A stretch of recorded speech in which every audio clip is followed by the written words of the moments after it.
Hello friend, welcome to school education. আমরা এখন আলোচনা করব জিওগ্রাফির কিছু important multiple choice question answer নিয়ে। বিভিন্ন রকম যে কোনো রকম চাকরির পরীক্ষায় আপনি বসুন না কেন, সেখানে কিন্তু জিওগ্রাফি থেকে কিন্তু কোশ্চেন আসে, এবং যে প্রশ্নগুলো সবথেকে ইম্পর্টেন্ট সেই প্রশ্নগুলো নিয়ে এখানে আলোচনা করা হয়েছে। এটা আমাদের পার্ট 1 ভিডিও, দেখে নেওয়া যাক এখানে কি কি আলোচনা করা হয়েছে। প্রথমেই যে প্রশ্নটা রয়েছে সেটা হচ্ছে, প্লায়া নামক লবণাক্ত হ্রদটি কোন রাজ্যে অবস্থিত? এখানে অপশন রয়েছে তামিলনাড়ু, বিহার, রাজস্থান, উড়িষ্যা। সবার আগে দেখে নিই এখানে কি বলা হয়েছে। প্লায়া, এই হ্রদটি কিন্তু লবণাক্ত। লবণাক্ত হ্রদ কোন কোন জায়গায় হতে পারে? এক হচ্ছে কোস্টাল এরিয়ায়, অর্থাৎ সমুদ্র পার্শ্ববর্তী এলাকায়, অথবা কোনো মরুভূমি এলাকায়। সুতরাং এখানে অপশন রয়েছে তামিলনাড়ু, বিহার, রাজস্থান, উড়িষ্যা। বিহার কিন্তু কোস্টাল এরিয়াও নয়, মরুভূমি এরিয়াও নয়, সুতরাং বিহার অপশনটা সম্পূর্ণ ভুল। সুতরাং তামিলনাড়ু, রাজস্থান এবং উড়িষ্যার মধ্যে কোনো একটি সঠিক উত্তর। এর সঠিক উত্তর হচ্ছে রাজস্থান। প্লায়া নামক লবণাক্ত হ্রদটি অবস্থিত কিন্তু রাজস্থানে। নেক্সট প্রশ্ন, ফারাক্কা গঙ্গা ব্যারেজের প্রধান রূপকার কে ছিলেন? এখানে অপশন রয়েছে R C. Majumdar, S C. Majumdar, B C. Majumdar, D K. Basu. এর সঠিক উত্তর হচ্ছে option 2, S C. Majumdar. S C. Majumdar ছিলেন এই ফারাক্কা গঙ্গা ব্যারেজের প্রধান রূপকার। এই ফারাক্কা গঙ্গা ব্যারেজটি কি কারণে তৈরি হয়েছিল এটাও কিন্তু জেনে রাখা বিশেষ দরকার, কারণ এখান থেকেও কিন্তু প্রশ্ন এসছে। ফারাক্কা গঙ্গা ব্যারেজটি তৈরি হয়েছিল আমাদের হুগলি নদীতে জল সরবরাহ যাতে সঠিক পরিমাণে হতে পারে, সেই উদ্দেশ্য নিয়েই কিন্তু এই ফারাক্কা গঙ্গা ব্যারেজ এইটি কিন্তু তৈরি হয়েছিল। এবং এখন বর্তমানে ফারাক্কা গঙ্গা ব্যারেজের একটি ঘটনা কিন্তু ইম্পর্টেন্ট, সেটি হচ্ছে বেশ কিছুদিন যাবৎ এখান দিয়ে যে ফিশ করিডোর অর্থাৎ মাছ চলাচলের যে জায়গাটা ছিল সেটি কিন্তু বন্ধ ছিল, যার ফলে দীর্ঘদিন যাবৎ পদ্মার যে ইলিশ, সেই ইলিশ কিন্তু আমাদের ইন্ডিয়ায় আসতে পারছিল না। সেই কারণে সেই করিডোরটিকে রিপেয়ার করে আবার খুলে দেওয়ার ব্যবস্থা করা হচ্ছে, যাতে ভবিষ্যতে পদ্মার ইলিশ কিন্তু আমাদের ইন্ডিয়ায় আসতে পারে।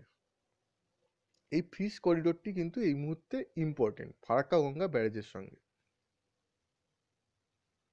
নেক্সট প্রশ্ন, কেরল রাজ্যের মালাবার উপকূলের উপহ্রদগুলিকে কি বলে? কেরল রাজ্যের যে মালাবার উপকূল আছে সেই উপকূলে কিছু উপহ্রদ রয়েছে, সেই উপহ্রদগুলোকে কি বলে? এখানে অপশন রয়েছে নাখোদা, এটা কোয়েল হবে না, এটা হবে কয়াল। নাখোদা, কয়াল, দাদম, ভিয়াল। এর সঠিক উত্তর কয়াল। অপশন 2 কয়াল হচ্ছে সঠিক উত্তর। নেক্সট প্রশ্ন, কোনো আগ্নেয়গিরি কত বছর অগ্নুৎপাত না করলে তাকে সুপ্ত আগ্নেয়গিরি বলে? একটা নির্দিষ্ট টাইম পর্যন্ত সেই আগ্নেয়গিরিতে যদি অগ্নুৎপাত না হয়, তাহলে সেই আগ্নেয়গিরিকে কিন্তু সুপ্ত আগ্নেয়গিরি বলে। এখানে অপশন রয়েছে 100 বছর, 50 বছর, 25 বছর, 200 বছর। এর সঠিক উত্তর হচ্ছে 50 বছর। নেক্সট, প্রধানত সেচ ও জলবিদ্যুৎ উৎপাদনের জন্য কোন রাজ্যে তেহারি বাঁধ প্রকল্প তৈরি হয়েছে? এখানে অপশন রয়েছে বিহার, ঝাড়খণ্ড, উত্তরপ্রদেশ, ছত্তিশগড়। এর সঠিক উত্তর হচ্ছে উত্তরপ্রদেশ। এই তেহারি বাঁধ প্রকল্প কিন্তু উত্তরপ্রদেশে তৈরি হয়েছে। নেক্সট প্রশ্ন, ভূপৃষ্ঠের ম্যাগমা, এটা মাগমা না, এটা হবে ম্যাগমা। ভূপৃষ্ঠের ম্যাগমা কঠিনীভবনের ফলে উৎপন্ন শিলাকে কি বলে? এখানে অপশন রয়েছে উদ্বেদী শিলা, নিঃসারী শিলা, পাতালিক শিলা, উপপাতালিক শিলা। এর সঠিক উত্তর হচ্ছে অপশন 2 নিঃসারী শিলা। ভূপৃষ্ঠের ম্যাগমা কঠিনীভবনের ফলে যে শিলা উৎপন্ন হয় সেই শিলাকে বলা হয় নিঃসারী শিলা।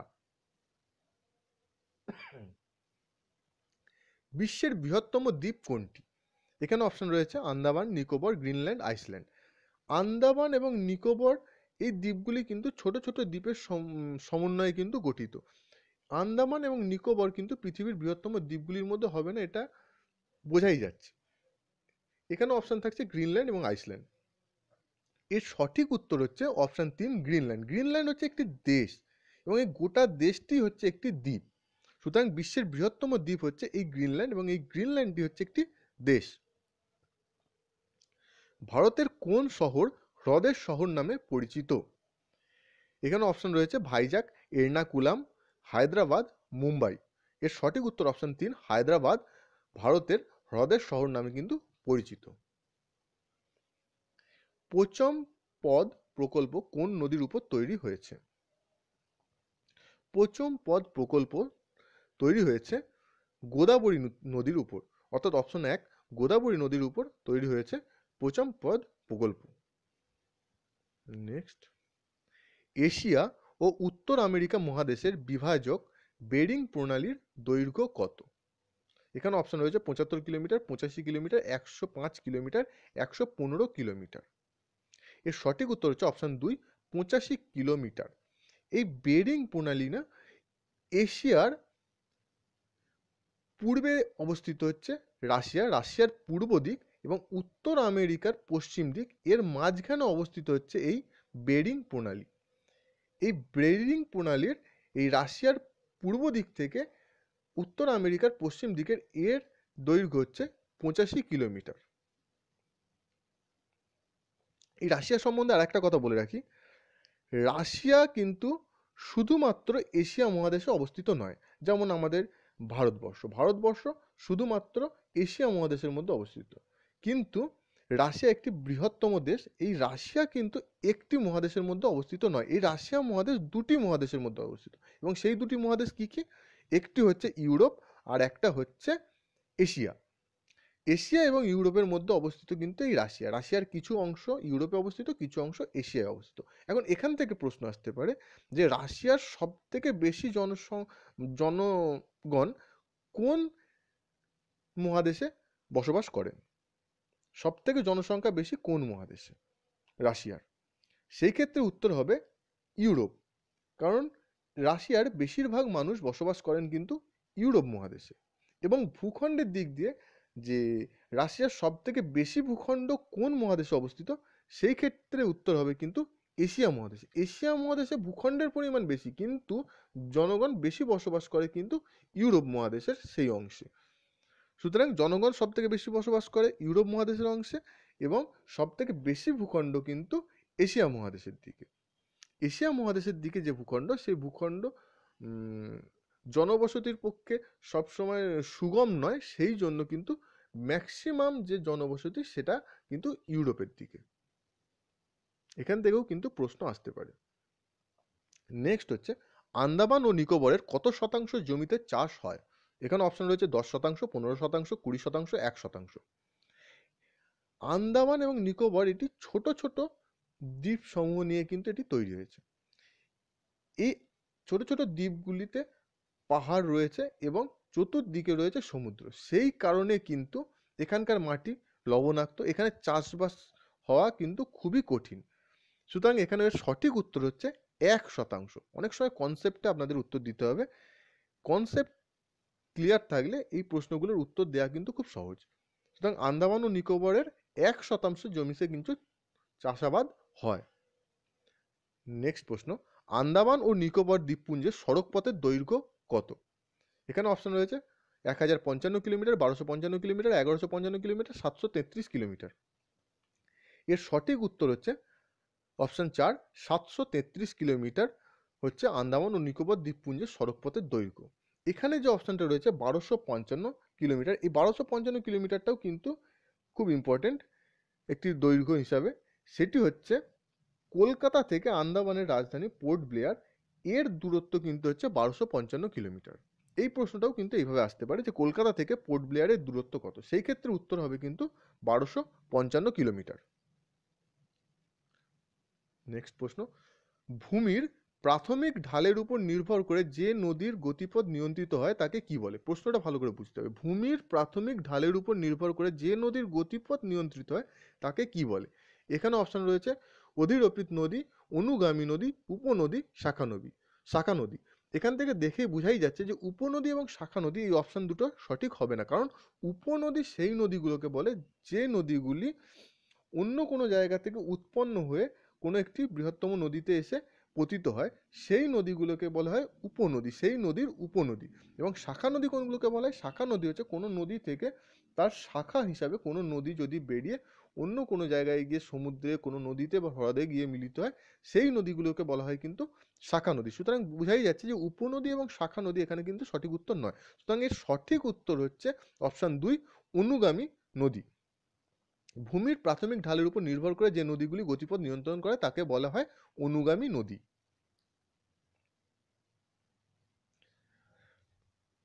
কোন স্থানের অভিকর্ষজ ত্বরণ পরিমাপ করা হয় কোন যন্ত্রের সাহায্যে? এখানে অপশন রয়েছে রিক্টার স্কেল, ভোল্টামিটার, গ্রাভিমিটার, এটা মিটার হবে না, মিটার হবে, এবং ডেল্টা মিটার। এর সঠিক উত্তর হচ্ছে অভিকর্ষজ ত্বরণ মাপার যন্ত্র হচ্ছে গ্রাভিমিটার। দেখেই বোঝা যাচ্ছে রিক্টার স্কেল হবে না, রিক্টার স্কেল সম্পর্কিত হচ্ছে ভূমিকম্পের সঙ্গে। ভোল্টামিটার, ডেল্টামিটার হবে না, সুতরাং এর সঠিক উত্তর হচ্ছে গ্রাভিমিটার। ভারতে কত সালে বন সংরক্ষণ আইন পাশ হয়? এখানে অপশন হচ্ছে 1986 সালে, 1987 সালে, 1988 সালে, 1989 সালে। ভারতে বন সংরক্ষণ আইন পাশ হয়েছিল কিন্তু 1988 সালে, অর্থাৎ অপশন 3 এর সঠিক উত্তর। কোন শহরকে ভারতের প্রবেশদ্বার বলা হয়? এখানে অপশন রয়েছে দিল্লি, কলকাতা, মুম্বাই, জম্মু। এর সঠিক উত্তর হচ্ছে অপশন 3 মুম্বাই। মুম্বাই শহরকে ভারতের প্রবেশদ্বার বলা হয়। মুম্বাইয়ে কি রয়েছে? মুম্বাইয়ে রয়েছে গেটওয়ে অফ ইন্ডিয়া। এখান থেকে কিন্তু বোঝা যায় যে মুম্বাইকে ভারতের প্রবেশদ্বার বলা হয়। অনেক সময় গেটওয়ে অফ ইন্ডিয়া আর ইন্ডিয়া গেট এই দুটোকে কিন্তু স্টুডেন্টরা ভুল করে ফেলে। গেটওয়ে অফ ইন্ডিয়া রয়েছে মুম্বাই এবং ইন্ডিয়া গেট রয়েছে কিন্তু দিল্লিতে। সুতরাং অনেক সময় এরকম প্রশ্ন আসে যে ইন্ডিয়া গেট কোথায় অবস্থিত? সেক্ষেত্রে উত্তর হবে দিল্লি, এবং গেটওয়ে অফ ইন্ডিয়া কোথায় অবস্থিত? সেক্ষেত্রে উত্তর হবে মুম্বাই। কোন ফসল উৎপাদনে উত্তরপ্রদেশ প্রথম স্থান অধিকার করে? এখানে অপশন রয়েছে ধান, ভুট্টা, বাজরা, গম। এর সঠিক উত্তর হচ্ছে গম। গম উৎপাদনে কিন্তু উত্তরপ্রদেশ প্রথম স্থান অধিকার করে। কিন্তু এই প্রশ্নটা যদি একটু অন্যরকম ভাবে আসে যে হেক্টর প্রতি গম উৎপাদনে প্রথম স্থান অধিকার করে কোন রাজ্য? সেই ক্ষেত্রে উত্তর হবে কিন্তু হরিয়ানা। হরিয়ানায় কিন্তু হেক্টর প্রতি গম উৎপাদন বেশি হয়, কিন্তু সব থেকে পরিমাণের দিক থেকে গম উৎপাদন বেশি হয় কিন্তু উত্তরপ্রদেশে। এখানে আর যে অপশনগুলো রয়েছে ধান, ভুট্টা, বাজরা, ধান সব থেকে বেশি উৎপাদন হয় কোথায়? ধান সব থেকে বেশি উৎপাদন হয় কিন্তু পশ্চিমবঙ্গে, এবং ভুট্টা সব থেকে বেশি উৎপাদন হয় বিহারে, আর বাজরা সব থেকে বেশি উৎপাদন হয় রাজস্থানে। এগুলোও মনে রাখতে হবে, ধান পশ্চিমবঙ্গে, ভুট্টা বিহারে, বাজরা রাজস্থানে, গম উত্তরপ্রদেশে, এবং হেক্টর প্রতি গম উৎপাদন হচ্ছে সব থেকে বেশি কিন্তু হরিয়ানায়। পৃথিবীতে মোট মোট কতগুলি বায়ুচাপ বলয় আছে? এটা বলি হবে না, বলয় হবে, এগুলো টাইপিং মিস্টেক রয়েছে। পৃথিবীতে মোট কতগুলি বায়ুচাপ বলয় আছে? এখানে অপশন রয়েছে 5টি, 7টি, 8টি, 9টি। এর সঠিক উত্তর হচ্ছে অপশন 2, 7টি। পৃথিবীতে মোট 7টি বায়ুচাপ বলয় আছে। নীলগিরি কটি পর্বত শ্রেণীর মিলনে তৈরি হয়েছে? নীলগিরি কিন্তু কয়েকটি পর্বত শ্রেণীর মিলনে তৈরি হয়েছে। এখানে অপশন রয়েছে 2টি, 3টি, 4টি, 5টি। এর সঠিক উত্তর হচ্ছে অপশন 2, 3টি পর্বত শ্রেণীর মিলনে কিন্তু তৈরি হয়েছে এই নীলগিরি পর্বত। গোদাবরী নদীর দৈর্ঘ্য কত কিলোমিটার? নদ নদী থেকে যদি ভূগোলে কোনো প্রশ্ন আসে সেই ক্ষেত্রে কিন্তু যে কোনো নদীর দৈর্ঘ্য কিন্তু আসতে পারে। সুতরাং সমস্ত নদীর দৈর্ঘ্যটাই জেনে রাখা খুব ইম্পর্টেন্ট, কারণ যে কোনো নদীর দৈর্ঘ্য কিন্তু পরীক্ষায় আসতে পারে। এখানে প্রশ্ন হয়েছে যে গোদাবরী নদীর দৈর্ঘ্য কত কিলোমিটার? এখানে রয়েছে 1465 কিলোমিটার, 1572 কিলোমিটার, 1265 কিলোমিটার, 1372 কিলোমিটার। এর সঠিক উত্তর হচ্ছে অপশন 1, 1465 কিলোমিটার হচ্ছে গোদাবরী নদীর দৈর্ঘ্য। এবং আমাদের ভারতের সব থেকে দীর্ঘতম নদী কোনটি? আমাদের ভারতবর্ষে কিন্তু সব থেকে দীর্ঘতম নদী হচ্ছে গঙ্গা। এটাও কিন্তু প্রশ্নে আসে। খ্রিস্টানদের পবিত্র নদী জর্ডন এর দৈর্ঘ্য কত? এখানে অপশন রয়েছে 420 কিলোমিটার, 320 কিলোমিটার, 520 কিলোমিটার, 620 কিলোমিটার। এর সঠিক উত্তর হচ্ছে অপশন 2, 320 কিলোমিটার হচ্ছে খ্রিস্টানদের পবিত্র নদী জর্ডনের দৈর্ঘ্য। এখান থেকে কিন্তু আরো একটা প্রশ্নের উত্তর আমরা পেয়ে গেলাম, সেটা কি? খ্রিস্টানদের পবিত্র নদী কোনটি? খ্রিস্টানদের পবিত্র নদী হচ্ছে জর্ডন, এবং এর দৈর্ঘ্য কত? 320 কিলোমিটার। একটা প্রশ্ন থেকেই কিন্তু আমরা দুটো প্রশ্ন পেয়ে যাচ্ছি। অনেক সময় একটা প্রশ্ন থেকেই কিন্তু আমরা অন্য আর একটা প্রশ্নের উত্তর কিন্তু বার করে নিতে পারি। হিমালয়ের পাদদেশে হিমালয়ের পাদদেশ থেকে কত উচ্চতায় ওক জাতীয় উদ্ভিদ জন্মায়? এই ওক জাতীয় উদ্ভিদটা একদম তরাই অঞ্চলেও কিন্তু জন্মায় না, আবার একদম শৃঙ্গ অঞ্চলেও কিন্তু এই ওক জাতীয় উদ্ভিদ জন্মায় না। একটি নির্দিষ্ট হাইটে কিন্তু এই ওক জাতীয় উদ্ভিদ কিন্তু হিমালয়ের জন্মায়। সেই উচ্চতাটা কত? 500 থেকে 1000 মিটার, 1000 থেকে 200 মিটার, 200 থেকে 3000 মিটার এবং 500 থেকে 1000 মিটার, 1000 থেকে 2000 মিটার, 2000 থেকে 3000 মিটার, 3000 থেকে 4000 মিটার। এর সঠিক উত্তর হচ্ছে 1000 থেকে 2000 মিটার, অর্থাৎ অপশন 2 এর সঠিক উত্তর। 1000 থেকে 2000 মিটার এই উচ্চতায় কিন্তু ওক জাতীয় উদ্ভিদ জন্মায়। পশ্চিমঘাট পর্বতের দক্ষিণতম শৃঙ্গের নাম কি? যে কোনো পর্বতমালার উত্তরতম, দক্ষিণতম, পূর্বতম, পশ্চিমতম শৃঙ্গ কোনগুলি, এগুলো থেকে কিন্তু প্রশ্ন আসে। সঙ্গে উচ্চতম শৃঙ্গ, এটিও কিন্তু প্রশ্ন আসে। এখানে প্রশ্ন যেমন এসছে, পশ্চিমঘাট পর্বতের দক্ষিণতম শৃঙ্গের নাম কি? এখানে অপশন রয়েছে মহাবালেশ্বর, অগস্ত্যকুটুম, কলসুবাই এবং সালহের। এর সঠিক উত্তর হচ্ছে অপশন 2 অগস্ত্যকুটুম। পশ্চিমঘাট পর্বতের দক্ষিণতম শৃঙ্গের নাম হচ্ছে অগস্ত্যকুটুম। নেক্সট প্রশ্ন, ভারতে সাধারণত কোন সময় বন মহোৎসব পালন করা হয়? এখানে অপশন রয়েছে জুন মাসের শেষ সপ্তাহে, জুলাই মাসের প্রথম সপ্তাহে, মার্চ মাসের শেষ সপ্তাহে, মে মাসের প্রথম সপ্তাহে। এর সঠিক উত্তর হচ্ছে অপশন 2 জুলাই মাসের প্রথম সপ্তাহে কিন্তু ভারতে বন মহোৎসব পালন করা হয় সাধারণত। কি পরিমাণ বৃষ্টিপাতযুক্ত অঞ্চলে চিরহরিৎ অরণ্য জন্মায়? চিরহরিৎ অরণ্য জন্মানোর জন্য কিন্তু একটু অধিক বৃষ্টিপাতের দরকার হয়। সেটা যদি, সেই কনসেপ্টটা যদি আপনার ক্লিয়ার থাকে, সেই ক্ষেত্রে অ্যান্সার করাটা অনেকটা সুবিধা হয়। এখানে অপশন রয়েছে 100 থেকে 200 সেমি, 50 থেকে 100 সেমি, 300 থেকে 400 সেমি, 200 সেমির বেশি। এর সঠিক উত্তর হচ্ছে 200 সেমির বেশি, অর্থাৎ অপশন 4 এর সঠিক উত্তর। নেক্সট প্রশ্ন, ওড়িশার গাংপুরে কোন খনিজ দ্রব্য পাওয়া যায়? এখানে অপশন রয়েছে অভ্র, ম্যাঙ্গানিজ, তামা, লোহা। এর সঠিক উত্তর হচ্ছে ওড়িশার গাংপুরে ম্যাঙ্গানিজ এই খনিজ দ্রব্যটি পাওয়া যায়, অর্থাৎ অপশন 2 ম্যাঙ্গানিজ এর সঠিক উত্তর। আঁধি নামক ধূলিঝড়ের গতিবেগ সাধারণত কত থাকে? আঁধি একটি ধূলিঝড়, এর সাধারণত গতিবেগ কত থাকে? এখানে অপশন রয়েছে ঘন্টায় 50 থেকে 70 কিলোমিটার, 70 থেকে 100 কিলোমিটার, 100 থেকে 150 কিলোমিটার, 150 কিলোমিটার। এর সঠিক উত্তর হচ্ছে 70 থেকে 100 কিলোমিটার। আঁধি নামক ধূলিঝড়ের গতিবেগ থাকে সাধারণত 70 থেকে 100 কিলোমিটার, অর্থাৎ অপশন 2 এর সঠিক উত্তর। নেক্সট হচ্ছে, ফিনল্যান্ডে কতগুলি রক বেসিন হ্রদ রয়েছে? হ্রদের শহর আমাদের ভারতবর্ষে কোনটাকে বলে? হ্রদের শহর বলে হায়দ্রাবাদকে। এবং হাজার হ্রদের দেশ কোন দেশটিকে বলে? হাজার হ্রদের দেশ কিন্তু বলা হয় ফিনল্যান্ডকে। এই ফিনল্যান্ডে কতগুলি রক বেসিন হ্রদ রয়েছে? এখানে অপশন রয়েছে 10,000, 25,000, 30,000, 35,000। এর সঠিক উত্তর হচ্ছে অপশন 4 35,000। ফিনল্যান্ডে কিন্তু 35,000 রক বেসিন হ্রদ রয়েছে। সুতরাং এখান থেকে আমরা 3খানা প্রশ্নের উত্তর পেয়ে গেলাম। কি না, ফিনল্যান্ডে কতগুলি রক বেসিন হ্রদ রয়েছে? 35,000 হ্রদ রয়েছে। হাজার হ্রদের দেশ কোনটি? ফিনল্যান্ড। এবং হ্রদের শহর ভারতবর্ষে কোনটিকে বলা হয়? সেটি হচ্ছে হায়দ্রাবাদ। নেক্সট প্রশ্ন, পৃথিবীর আবর্তন বেগ সব থেকে বেশি কোথায়? এটি খুব সহজ প্রশ্ন। এখানে অপশন রয়েছে উত্তর মেরু, দক্ষিণ মেরু, বিষুবরেখা, নিরক্ষরেখা। উত্তর মেরুতে আবর্তন বেগ, উত্তর মেরু এবং দক্ষিণ মেরুতে আবর্তন বেগ কখনোই বেশি হতে পারে না। সুতরাং এখান থেকে খুব সুন্দরভাবেই বোঝা যাচ্ছে যে নিরক্ষরেখায় সব থেকে আবর্তন বেগ কিন্তু পৃথিবীর বেশি।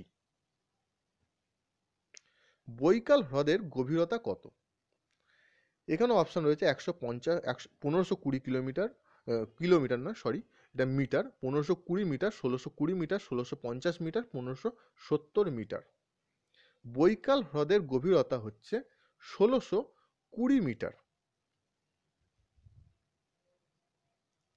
মরু অঞ্চলের মধ্যবর্তী প্রস্তরময় অঞ্চলকে কি বলে? মরু অঞ্চলের কিন্তু মধ্যবর্তী কিছু কিছু জায়গা থাকে যেখানে কিন্তু প্রস্তরময় হয়, সবসময় বালুকাময় হয় না। সেই বালুকার মধ্যেও কিন্তু কিছু কিছু জায়গা থেকে সেগুলো প্রস্তরময় হয়। সেই অঞ্চলগুলোকে কি বলে? কয়াল, হামাদা, মরুদ্যান, বাগড়া।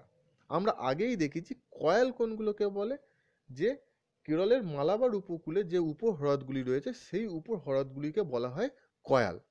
সুতরাং কয়াল এখানে সঠিক উত্তর হতেই পারে না। সুতরাং এখানে সঠিক উত্তর হচ্ছে অপশন 2 হামাদা। মরু অঞ্চলের মধ্যবর্তী প্রস্তরময় অঞ্চলকে বলা হয় কিন্তু হামাদা।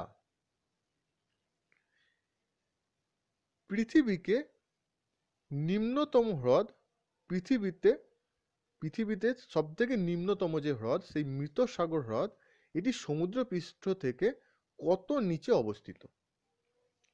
এখানে অপশন রয়েছে 296 মিটার, 290 মিটার, 396 মিটার এবং 390 মিটার। এই হ্রদটি কিন্তু সমুদ্রপৃষ্ঠ থেকে নিচে অবস্থিত। এটি কিন্তু খুব ইম্পর্টেন্ট, কারণ সব কিছুই সাধারণত সমুদ্রপৃষ্ঠের উপরে অবস্থিত হয়, কিন্তু এই হ্রদটি কিন্তু সমুদ্রপৃষ্ঠ থেকে অনেক নিচে অবস্থিত। এবং সেই কতটা নিচে অবস্থিত? এর সঠিক উত্তর হচ্ছে 396 মিটার। অপশন 3 এর সঠিক উত্তর। 396 মিটার সমুদ্রপৃষ্ঠ থেকে নিচে অবস্থিত কিন্তু পৃথিবীর সব থেকে নিম্নতম হ্রদ মৃত সাগর। নিচের কোন বন্দরটি মান্নার উপসাগরের উপকূলে অবস্থিত? এখানে অপশন রয়েছে পারাদ্বীপ, কোচিন, মারমাগাঁও, তুতিকোরিন। এর সঠিক উত্তর হচ্ছে অপশন 4, তুতিকোরিন। তুতিকোরিন বন্দরটি মান্নার উপসাগরের উপকূলে কিন্তু অবস্থিত। কোন নদীর তীরে ব্রোচ বন্দরটি অবস্থিত? এখানে অপশন রয়েছে কৃষ্ণা, কাবেরী, নর্মদা, মহানদী। ব্রোচ বন্দরটি অবস্থিত কিন্তু নর্মদা নদীর তীরে। ভারত ও শ্রীলঙ্কার মধ্যে কোন দ্বীপ অবস্থিত? এই প্রশ্নটা কিন্তু খুব ইম্পর্টেন্ট। ভারত এবং শ্রীলঙ্কার মধ্যে দূরত্ব খুবই কম, এবং এই দূরত্ব বা এই সমুদ্র অঞ্চলের মধ্যে কিন্তু একটি দ্বীপ অবস্থিত। সেই দ্বীপটি কোনটি? এখানে অপশন রয়েছে সলসেট, এলিফ্যান্টা, রামেশ্বরম, নিকোবর। এর সঠিক উত্তর হচ্ছে রামেশ্বরম। ভারত ও শ্রীলঙ্কার মধ্যে অবস্থিত দ্বীপটি হচ্ছে রামেশ্বরম। নর্মদা নদী কোন রাজ্য থেকে উৎপন্ন হয়েছে? এখানে অপশন রয়েছে মধ্যপ্রদেশ, তামিলনাড়ু, তেলেঙ্গানা, মহারাষ্ট্র। এর সঠিক উত্তর হচ্ছে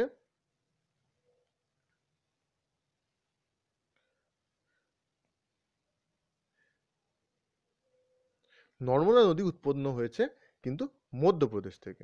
অর্থাৎ অপশন 1 এর সঠিক উত্তর, নর্মদা নদী মধ্যপ্রদেশ থেকে উৎপন্ন হয়েছে। ভারতের কোন রাজ্য সব থেকে বেশি অন্তঃরাজ্য বেষ্টিত? এখানে অপশন রয়েছে উত্তরপ্রদেশ, মধ্যপ্রদেশ, তেলেঙ্গানা, মহারাষ্ট্র। এই প্রশ্নটা কিন্তু খুব সহজে উত্তর দেওয়া যায়। উত্তরপ্রদেশ কিন্তু ইন্ডিয়ার বর্ডার সাইডে, সুতরাং সেটি সব থেকে বেশি অন্তঃরাজ্য বেষ্টিত হবে না। তেমনি তেলেঙ্গানা ইন্ডিয়ার মধ্যবর্তী অঞ্চলে অবস্থিত হলেও কিন্তু তেলেঙ্গানা কিন্তু ছোট রাজ্য, সেক্ষেত্রে তেলেঙ্গানাও কিন্তু সব থেকে বেশি অন্তঃরাজ্য বেষ্টিত হবে না। মহারাষ্ট্র কোস্টাল এরিয়ায়, মহারাষ্ট্রের একটা দিক সম্পূর্ণ সমুদ্র রয়েছে, আরব সাগর, সুতরাং মহারাষ্ট্র সঠিক উত্তর হবে না। সুতরাং এর সঠিক উত্তর মধ্যপ্রদেশ। কনসেপ্ট যদি ক্লিয়ার থাকে এই প্রশ্নগুলোর কিন্তু উত্তর আপনারা করে আসতে পারবেন। সব থেকে ভারতের মধ্যে সব থেকে বেশি অন্তঃরাজ্য বেষ্টিত রাজ্য হচ্ছে কিন্তু মধ্যপ্রদেশ। মানে সব থেকে বেশি রাজ্যের সীমানা কিন্তু এই মধ্যপ্রদেশের সঙ্গে বর্ডার, মধ্যপ্রদেশের বর্ডারের সঙ্গে অন্যান্য রাজ্যের সব থেকে বেশি বর্ডার শেয়ার করেছে মধ্যপ্রদেশ। ভারতের বৃহত্তম তৈল শোধনাগার কোনটি? এখানে অপশন রয়েছে অসমের ডিগবয়, পশ্চিমবঙ্গের হলদিয়া, গুজরাটের কয়ালি এবং অন্ধ্রপ্রদেশের বিশাখাপত্তনম। এর সঠিক উত্তর হচ্ছে গুজরাটের কয়ালি। ভারতের বৃহত্তম তৈল শোধনাগারটি হল গুজরাটের কয়ালিতে।